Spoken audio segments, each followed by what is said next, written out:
Que seja mais uma reunião de paz, de muita harmonia, e a gente começa, como sempre, com uma oração, para que a gente harmonize. Então, nós pedimos a Deus, Pai e Mãe, que nos abençoe nesse momento, que todos os nossos amparadores, benfeitores espirituais, nos envolvam em paz, em harmonia, que seja uma reunião produtiva, que nós aprendamos sempre mais alguma coisa, e que a nossa corrente, a nossa energia, seja uma corrente de paz, de amor, de alegria, de força e coragem para que a gente enfrente mais uma semana. Todos nós temos as nossas dificuldades, elas fazem parte da vida, é assim que nós vamos aprendendo. Mas nós temos sim o direito, é lícito pedir auxílio, amparo, energia, para que nós sigamos os nossos caminhos da melhor forma possível. Ave Maria, cheia de graça, o Senhor é convosco. Bendita sois vós entre as mulheres, bendito é o fruto do vosso ventre, Jesus. Santa Maria, Mãe de Deus, rogai por nós, pecadores, agora e na hora de nossa morte. Amém.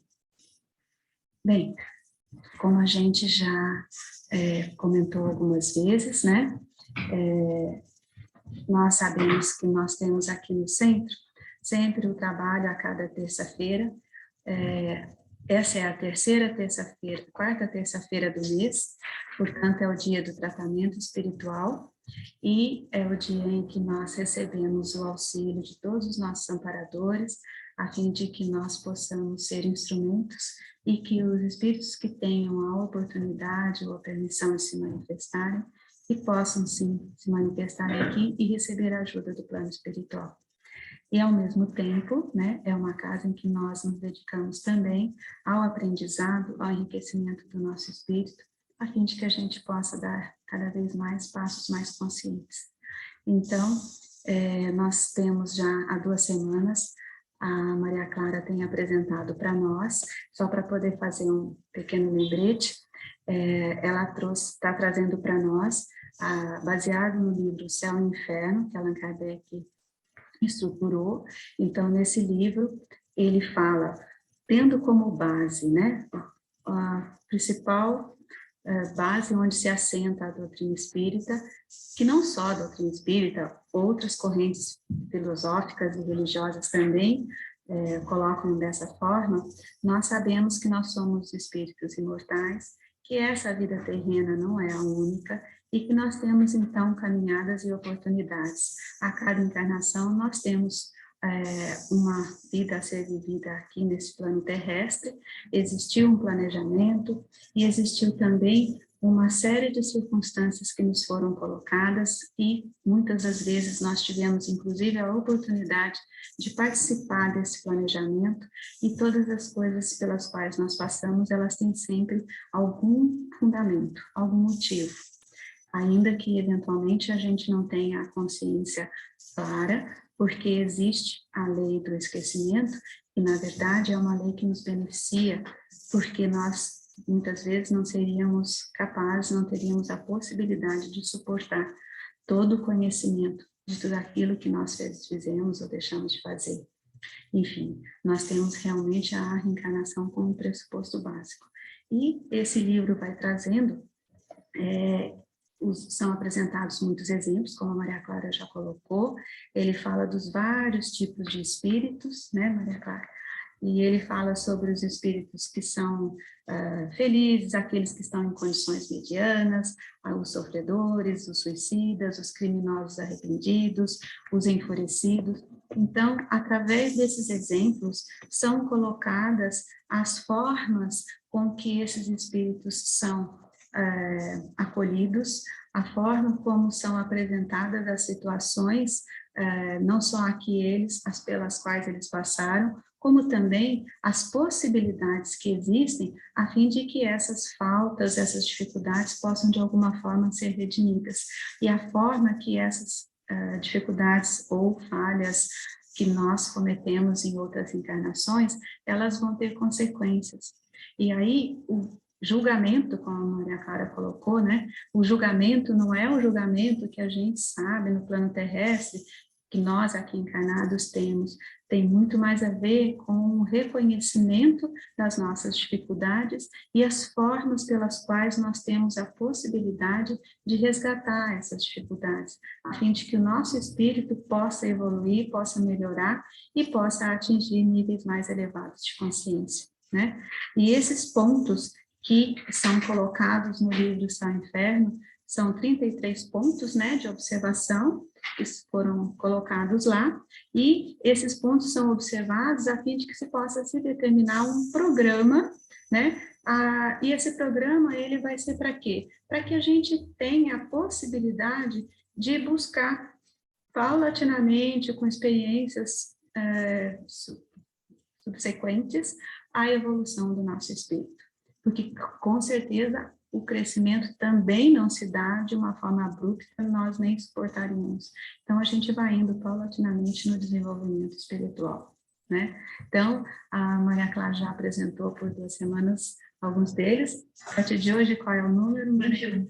No 21, aí a gente, imagina que hoje a gente vai até o 33, né?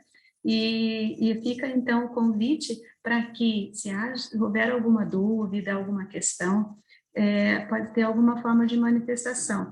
Pode ser quando a gente publique essa reunião no Facebook, se alguém quiser fazer algum comentário, mas eu já vou adiantando uma outra possibilidade. Na próxima terça-feira, vai ser a 5ª terça-feira do mês. Nem todos os meses do ano tem 5 terças-feiras.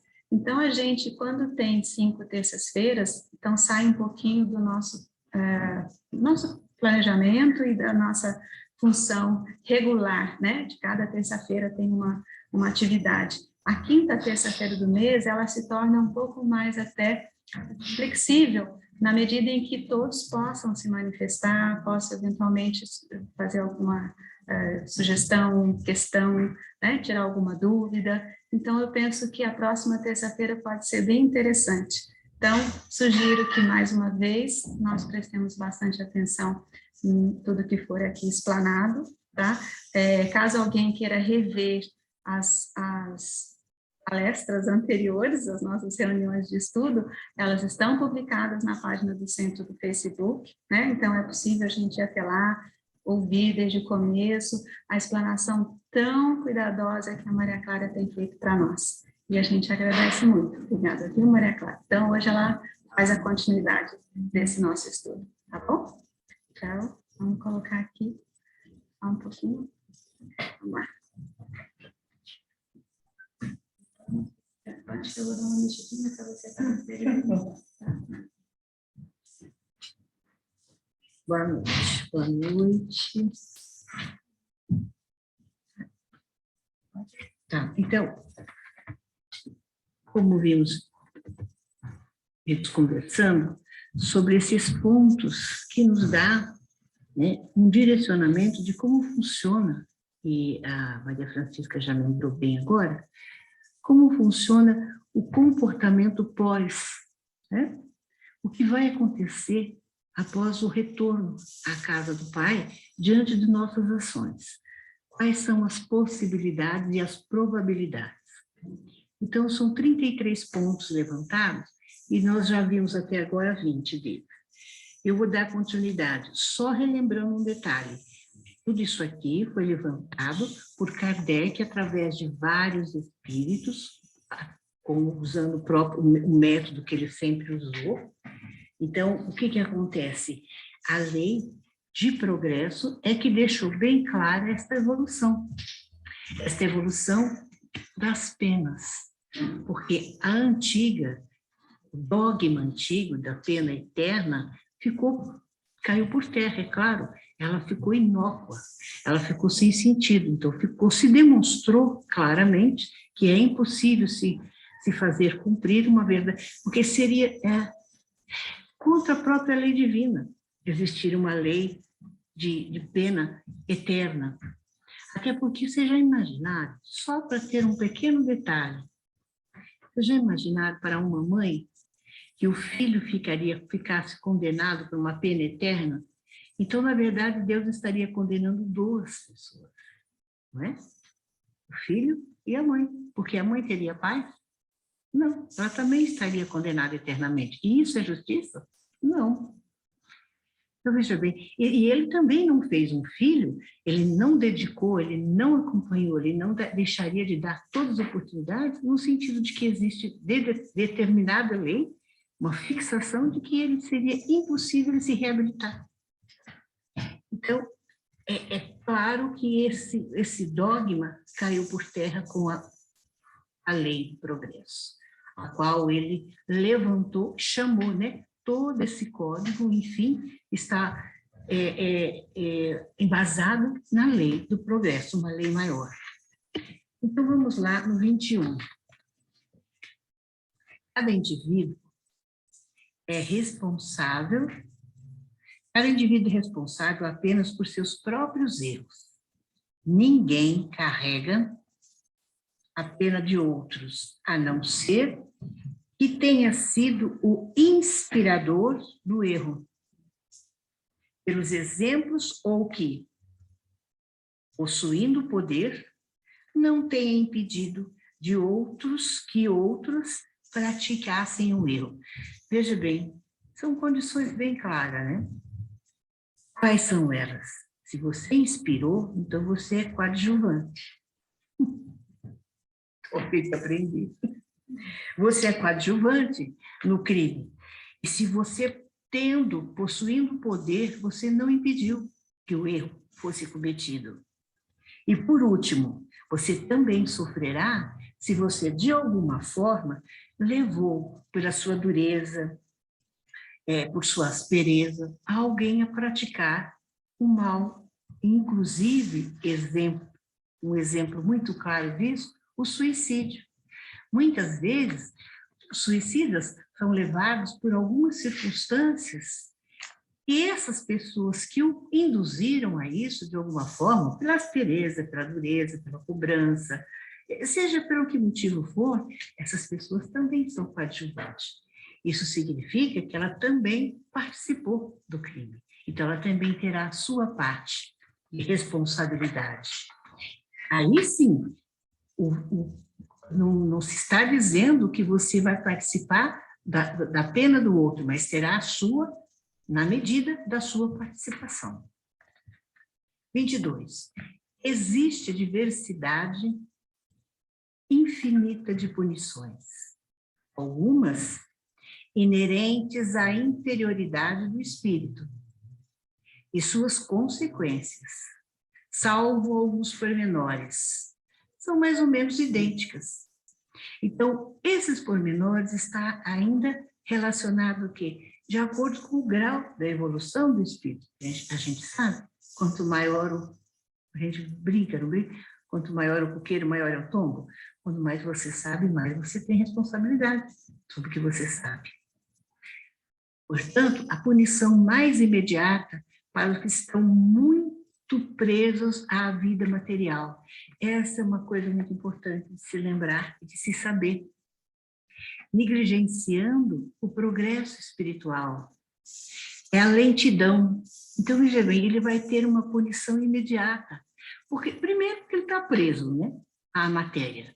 Então, o que vai acontecer com ele no desprendimento, no pretendido desprendimento da matéria, com a morte do corpo, a separação do corpo, será terrível. Então, vamos lá. Porque a alma, ao se separar do corpo, como será isso?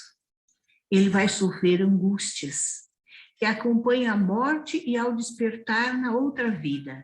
É um tempo de confusão que pode existir durante meses, anos. Então, muitas vezes, a pessoa que é muito presa à matéria, ao apego, né? Ao apego material, ela se nega. Ela se nega a se separar. Eu não quero, eu não vou. Então, ela chega ao ponto de ficar assistindo a própria deterioração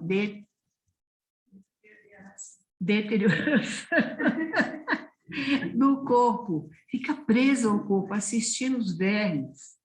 Imagine vocês. Fica preso, por exemplo, a um tesouro, a um bem, a uma casa. E ali os anos vão passando, as pessoas vão se mudando e ele continua ali, porque ele se nega. Evolução, sabe o que é isso? Porque ele está preso, está apegado. Ao contrário, aquele que tem consciência limpa durante a vida material estão identificados com a vida espiritual e desapegados das coisas materiais. A separação é rápida, sem traumas, e o despertar é tranquilo. E quase não existe confusão. Portanto, quanto mais evoluído, é mais fácil acordar do outro lado, como a gente costuma brincar, né? Acordar do sono profundo da carne. E aí, essa é o grande segredo do desapego. É o grande mérito daquele que cultua suas virtudes. Porque sabemos que nós vamos desistir, nós vamos deixar aqui tudo, né? E, na verdade, tudo que tem aqui, ele só nos é emprestado para que a gente conviva o melhor e distribua o melhor de nós para com todos. É por isso que existe, né? 23.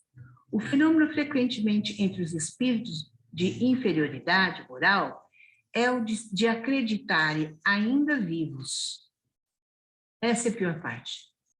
Eles não acreditam que eles estejam... Eles tentam conversar, eles tentam participar, mas eles se acreditam vivos. Ilusão. E essa ilusão pode prolongar por anos, séculos, durante os quais sentem todas as necessidades, todos os tormentos e todas as perplexidades da vida. Já pensaram que angústia que não deve ser isso, gente? Ficar querendo participar de algo que é impossível. Mas é assim, o grau de inferioridade e o apego à matéria, eles se negam a reconhecer que já desencarnaram. 24.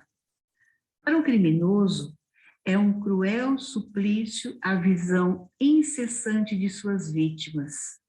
É um looping. E das circunstâncias do crime. Que mais pena que essa? Que terror. Você ficar assistindo o seu próprio ato do seu crime, você fica preso, vai e volta naquilo e não consegue se soltar. Isso já é uma pena. 25. Existem espíritos que mergulham em espessas trevas. Outros em um isolamento absoluto no espaço. É mais ou menos como uma alienação. Atormentados pela ignorância de sua posição e de seu destino. Esse é terrível, esse é difícil de acessar, muito difícil, porque primeiro ele está lá nas trevas, ele se nega a aceitar a luz, e ele nada enxerga, tá? E ele se isola crendo em si mesmo que ele é um nada, que ele foi abandonado, que ele foi esquecido. Então, ele fica ali naquele lamento do seu destino, da sua posição. Isso porque ele não conhece. Muitas vezes, quantos não sabem, inclusive, que nós somos espíritos, ora em um corpo, mas sempre seremos espíritos. Ou seja, a vida continua. Continuamos espíritos, assim que nos desapegamos da carne. 26. O suplício para o orgulhoso. Ver-se relegado às últimas posições, enquanto acima, coberto por glórias e festas, estão aqueles que desprezou na terra. Quer maior pena que é? Para o orgulhoso? Ele olhar aquilo e falar, pô, ele está recebendo todas as glórias e eu aqui na penúria. E o hipócrita, como funciona? É um tormento. Se ver transpassado pela luz que o desnuda. Imagina, porque o hipócrita é aquele que é o aparentar ser, né? Ele aparenta ser o melhor de todos. Ó céus, é o famoso túmulo caiado, né? Então, ele se vê nu com essa luz e permite que todo mundo possa ler, que essa luz permite que todos possam ler seus mais secretos pensamentos, sem nenhum meio para se esconder e dissimular. Porque o maior a maior coragem do hipócrita é que ele esconde de todo mundo que é o verdadeiro, quem ele de fato é, né? Então, veja bem, e ele sabe que aquela luz faz com que todos saibam de fato quem é ele. Ele está nu, a verdade dele, ele não tem como se esconder. Isso também é um suplício. E aquele que é muito sensual, como seria ao acordar do lado de lá? Porque essas são circunstâncias, como é que acorda do lado de lá? Sensual é ter todas as tentações, todos os desejos, sem poder satisfazê-los. Isso também é uma grande pena, né? E o avaro? Ver todo o seu ouro dilapidado. Imagina. Você lutou anos, trabalhou, foi aquela sovina e juntou todas as moedas. Aí, quando você vai embora, você vê todo mundo jogando, fazendo festa, lapidando tudo que você lutou anos, trabalhando e juntando, e sem poder guardar uma moedinha. E o egoísta? Ser abandonado por todos e sofrer tudo o que fez os outros sofrerem. Aí ele vai saber o que é ser egoísta, né? Sentir sozinho, abandonado. Agora ele vai saber o que significa isso. Terá sede, ninguém lhe dará de beber. Fome, ninguém lhe dará de comer. Nenhuma mão amiga virá apertar a sua. Nenhuma voz compadecida. Bom, ele está o quê? Olhando o que ele plantou, né? É óbvio. Ninguém virá consolá-lo. Por quê? Porque ele só cuidou de si mesmo durante a vida. Ninguém pensa nele, ninguém o lamenta. Essa é a pior parte. Ninguém lamenta a morte dele, ninguém lembra da ausência. Ai, foi até um favor, aquele cara era um chato, só pensava nele. Ninguém, aliás, nem só não lembra, como não quer lembrar, faz questão de não se lembrar. Eis aí o nosso, quer dizer, o futuro de cada qual, segundo os seus hábitos e as suas virtudes, né? 27. Uma maneira de evitar ou atenuar as consequências dos defeitos na vida futura, qual é? É desfazer-se deles agora, no presente. Você quer evitar o mal? Cuide disso agora. Reparar o mal para não ter que fazê-lo mais tarde, de forma mais terrível, porque não vai ser tão simples. Passará, por exemplo, por essas angústias que acabamos de descrever. E quanto mais tarde uma pessoa se desvencilha de seus defeitos, mais sofrerá as consequências e mais rigorosa será a reparação. Quanto mais tarde uma pessoa não se desvencilha dos seus defeitos. Então, se você não trabalhar e quanto mais você demorar, ou seja, você vai ficar apegado, vai ficar mais egoísta, você vai ter mais tempo de provocar mais mal para si mesmo, né? Então, vai ser mais rigorosa as consequências e a reparação, portanto, também muito mais trabalhosa, né? 28. A situação do espírito na vida espiritual é aquela para o qual sempre se preparou na vida corporal. Mais tarde, outra encarnação lhe será dada para expiação e reparação. Então, veja bem, lá na vida espiritual a gente é preparado. Então, a gente passa por exames, por entendimento, o que é que você precisa reaprender, você volta para a escola, né? Para a escolinha. Então, nós somos preparados, olha, tem isso e isso para corrigir, para refazer, então você vai ter que passar para a reparação, você vai ter que passar antes pela expiação e a consequente reparação. Então, tudo isso há um estudo, há um trabalho, e isso, gente, é a melhor coisa, porque a gente não vem sozinho. A gente vem com pessoas, vem com nossos anjos, com nossos guardiões, com amigos encarnados e desencarnados, para nos ajudar a fazer esse movimento. E por meio de novas provas, que se lhe aproveitará mais ou menos por seu livre-arbítrio. Então, veja bem, tá, eu chego aqui e resolvo que não vou fazer mais. Ah, eu não vou fazer esse sacrifício, não.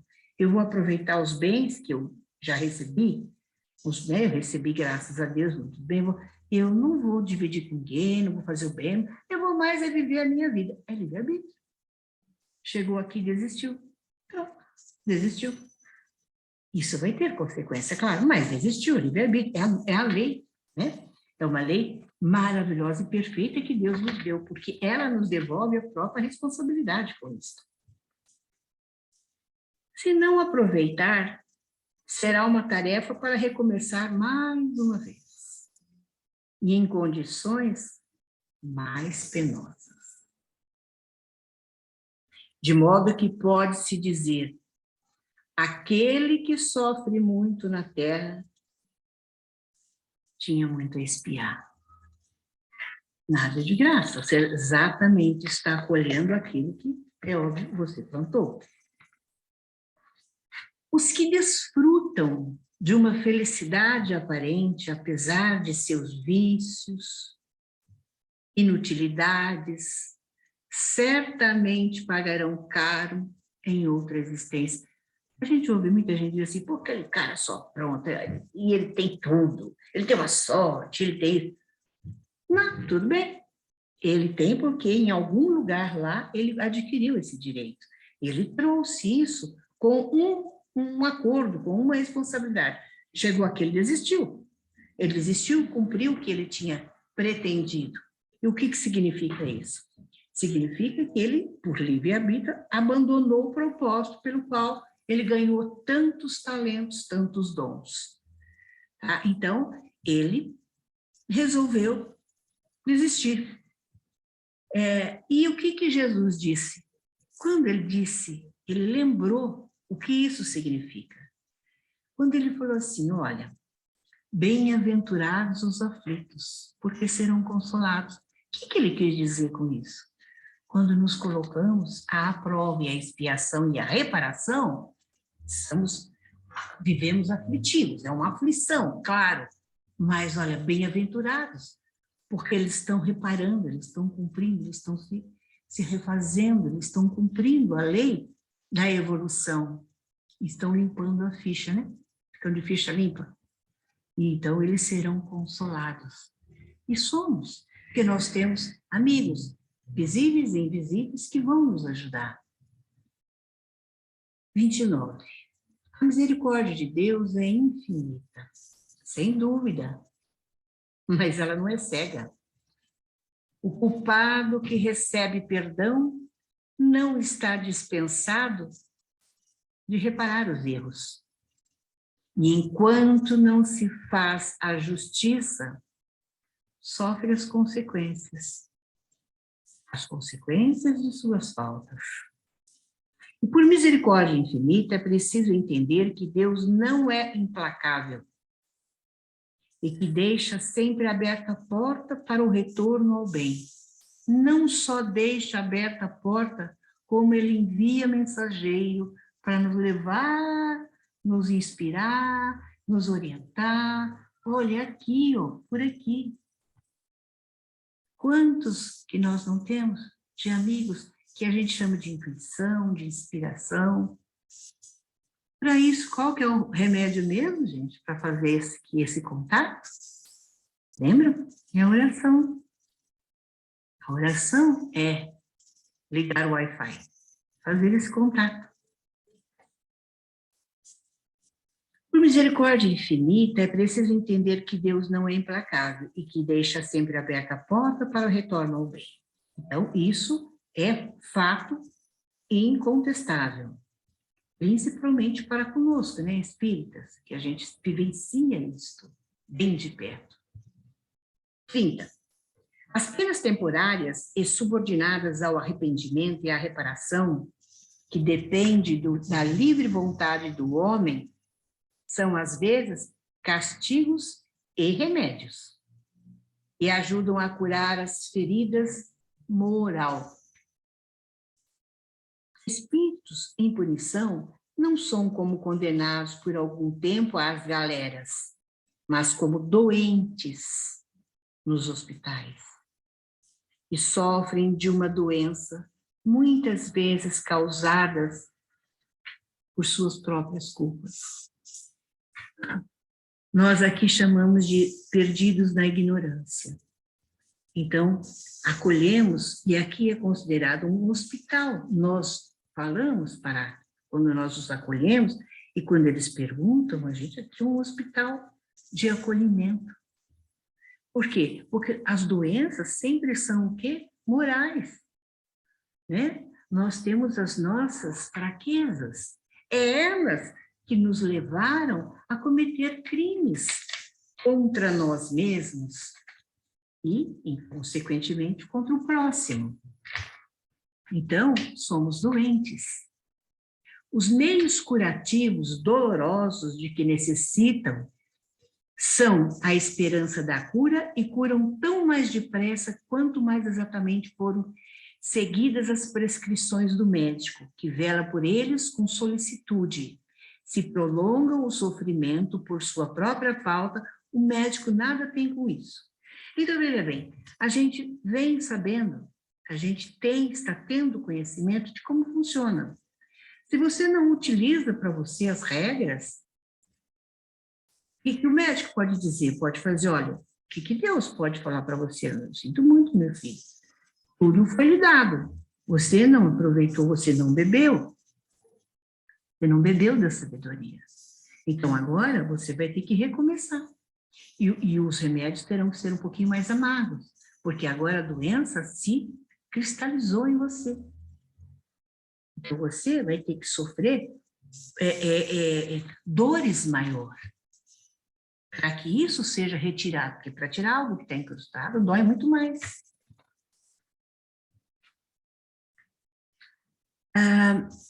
31. As penas que o espírito sofre na vida espiritual somam-se àquelas da vida corporal, consequência das imperfeições do homem, de suas paixões, do mau emprego de suas faculdades e também a expiação das faltas presentes e passadas.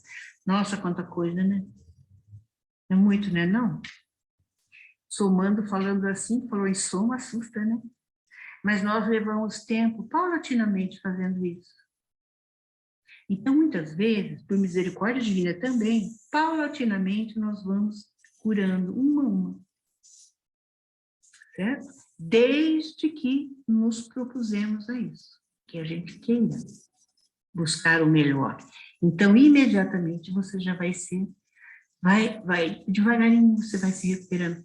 Como diz o próprio Chico, né? É a passos de formiguinha. Chico costumava dizer. Paciência, meu filho, tudo é passos de formiguinha. Mas é por causa disso. A proporção é exatamente a mesma. Do tempo que você levou fazendo esse mal a si, é o tempo que você vai levar para, pelo menos, tentar reparar. Só que a única diferença é a dor. E se, eventualmente, você mais fizer, com mais entendimento e mais compreensão, e você pode ter mais força e mais auxílio para reparar o mais rápido possível. Então, você consegue diminuir o tempo. Então, tudo depende do que, necessariamente? Da vontade. A nossa vontade é a vontade no bem, é o grande segredo. É na vida corporal que o espírito repara o mal de existências anteriores e põe em prática as decisões que tomou na vida espiritual. Lá a gente, lembra? Faz esse levantamento com os mentores, com os programadores, e a gente, então você vai lá, você vai por aqui, por ali, você vai reparar isso, vai aparecer na sua vida fulano, beltrano, ciclano, para você ter a chance de reparar. Assim se explicam as misérias e os reveses, que em um primeiro momento parecem sem razão de ser, mas são justos porque são o resgate do passado e servem ao progresso. Lembra aquele lá atrás que veio com tudo, estava um fanfarrão, todo mundo achando, esse cara só apronta, não sei o quê, está sempre na boa? Aqui, ó, na próxima ele vai ter que devolver e vai, então, sofrer das suas misérias e reveses. Porque é só assim que se aprende, né? Na dor. 32. Alguns perguntam, Deus não teria mostrado o maior amor por suas criaturas se a tivesse criado infalíveis, sem os reveses ligados às imperfeições? Se Deus, por que já não nos criou perfeito? Quanta gente já não perguntou isso? Para isso teria sido necessário a criação de seres perfeitos, sem nada adquirir em conhecimento nem em moralidade. Sem nenhuma dúvida, poderia tê-lo feito. Se não o fez, é porque, em sua sabedoria, quis que a lei geral fosse o progresso. Você tem que progredir, você tem que começar de um ponto onde você é menos, para ir para o mais. Se ele já te segue, te faz perfeito, para que ele fez? Ele quer que você evolua, que você entenda, que você aprenda, porque ele está lhe dando o poder de você ter para você o seu alto valor, né? Entender-se como um co-criador, é isso que ele quis. Você é meu filho, eu lhe dei tudo que eu tenho, e você vai ser um co-criador. Então, você tem que saber o que é ser um co-criador. Você tem que passar pela lei do progresso. Conhecimento, até que vire sabedoria. Os homens são imperfeitos como tais, sujeitos a revés mais ou menos penosos. É preciso aceitar o fato, já que existe. Não tem como. Inferir que Deus não seja bom nem justo seria revoltar-se contra ele. Adianta chover um molhado? Não. Seria injustiça se tivesse criado seres privilegiados, mais favorecidos que outros, que desfrutassem, sem trabalho, de uma felicidade que outros só atingiriam com muita pena ou que nunca atingiriam.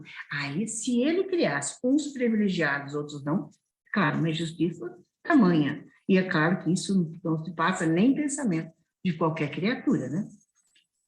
Mas sua justiça brilha justamente na igualdade absoluta. Rico, pobre, não importa a raça, não importa a cor, não importa o gênero, nada. Todos somos iguais. Tanto é que passamos pelo mesmo processo. Carne e reencarne, espírito materializado na matéria ou fora da matéria. E preside a criação de todos os espíritos. Então, nós temos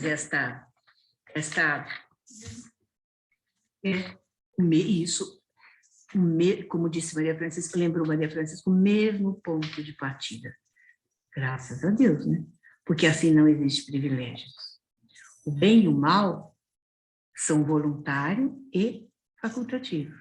O homem, sendo livre, não é naturalmente empurrado para nenhum nem para o outro. E, procurar o bem ou o mal cabe a cada um de nós. É o livre-arbítrio. Última, apesar da diversidade de gêneros e de graus de sofrimento dos espíritos imperfeitos, o Código Penal da vida futura pode se resumir nos três seguintes princípios. Primeiro, o sofrimento é ligado à imperfeição.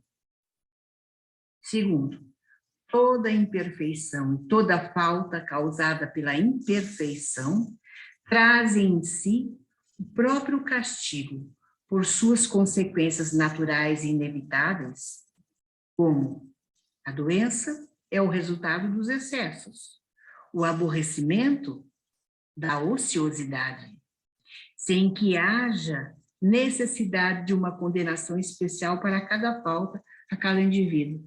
Lembra que nós falamos do egoísta, do avaro, por si só, né? Ele já tem a sua própria punição.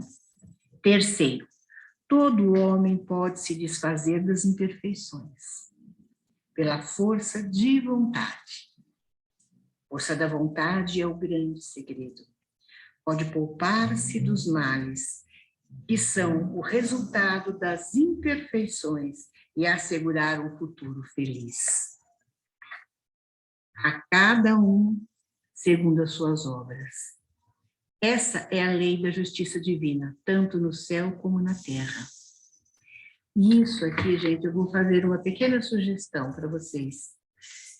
Para fixar bem o entendimento desses pontos, nós temos 2 livros escritos psicografado por Chico, através de André, chama-se A Libertação e Causa e Efeito.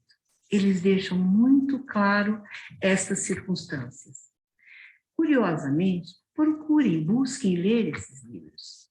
Eles são muito interessantes, que vão fixar e esclarecer muitas coisas que aqui foram, assim, muito repentinamente ditas, que podem confundir. Aparentemente simples, mas existem detalhes.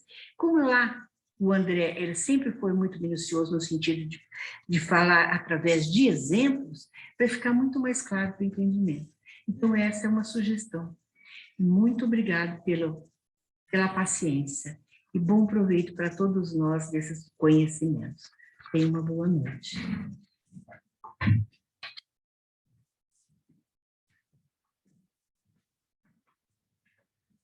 Bem, boas explanações, não? Gente, é muito conteúdo e a Maria Clara colocou de uma forma muito clara, como ela, o nome já diz. E obrigada pela sugestão dos livros. Então, só lembrando, né? Esse livro que ela fez a explanação dessas penas futuras aí, que está no livro O Céu e o Inferno, né?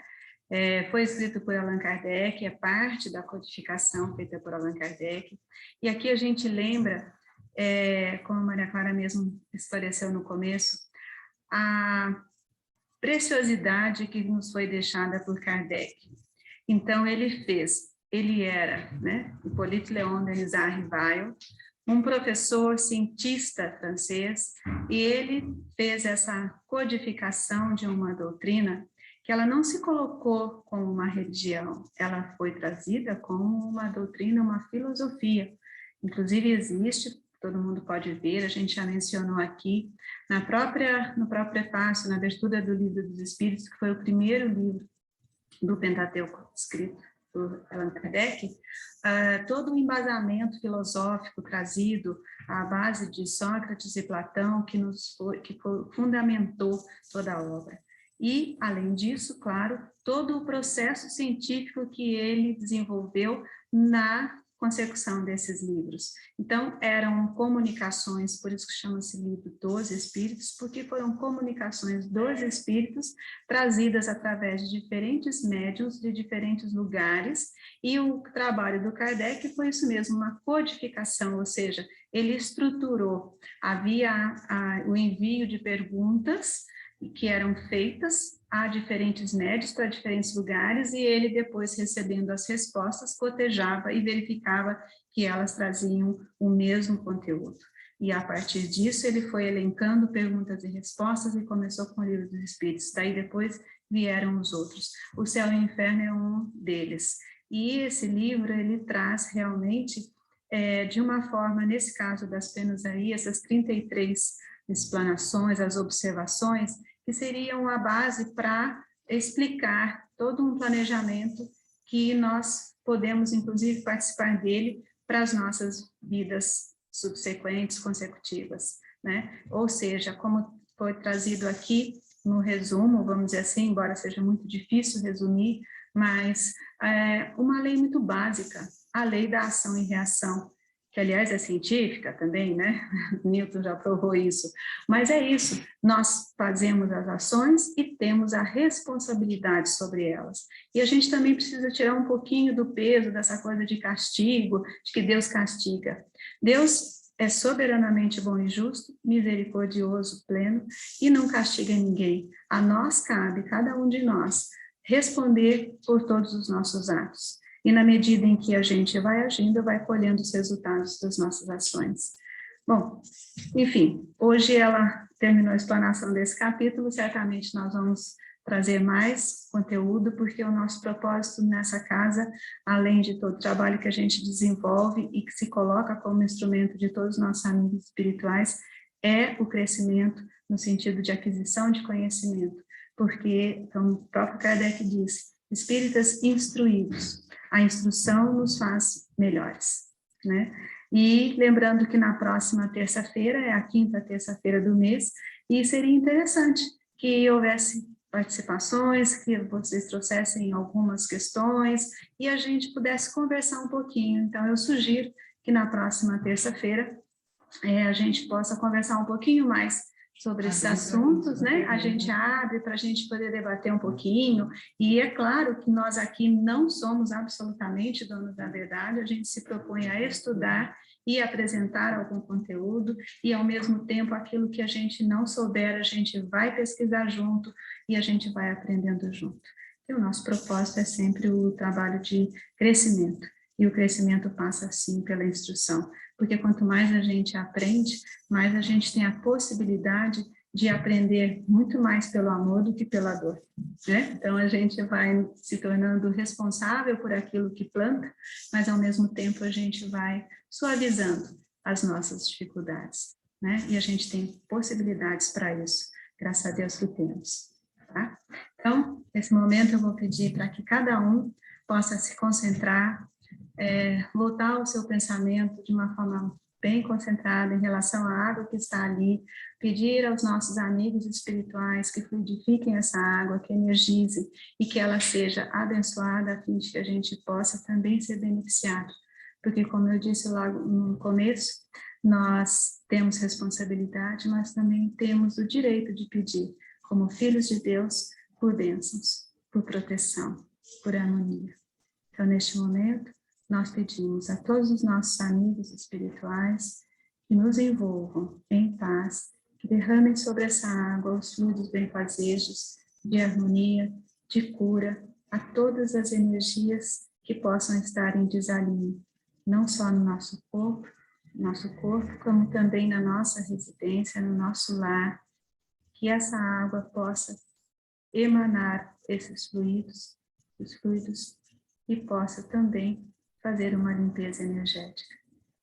Agradecemos de todo o coração por toda a proteção, por todo o amparo, por toda a luz sempre colocada em nosso caminho.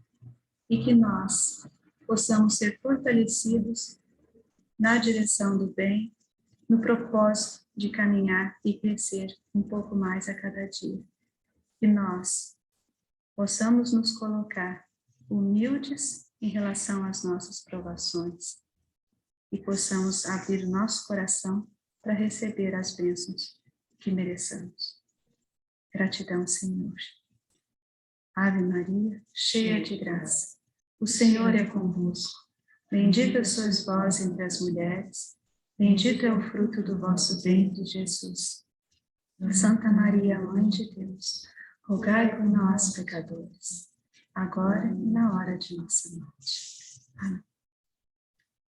Então, mais uma vez, a gente encerra essa reunião. Vou colocar aqui a gente poder liberar cada um o seu microfone, se quiser, né? E a gente se despede com muito carinho, com muito amor no coração, que a semana de cada um seja melhor, seja de paz, que a gente se sinta cada vez mais fortalecido, que a gente sinta sempre o amor que nos é emanado por Deus e que isso possa ser sentido por cada um de nós, viu? Então, uma boa semana para todo mundo, um beijo para todos. Você também, Fran. E agradecemos também pela reunião de todos, porque é a união de todos que faz com que essa energia fique maior, a nossa egrégora se fortaleça e assim cada um de nós é um auxílio para o outro, viu? É muito importante que a gente se una, porque a energia de todos vai nos fortalecendo cada vez mais. Então, a gente fica sendo auxiliado e auxiliador, tá bom? Então, um beijo, até a próxima semana, e vão preparando aí as perguntas, hein? Tá bom? Beijo, tchau, gente.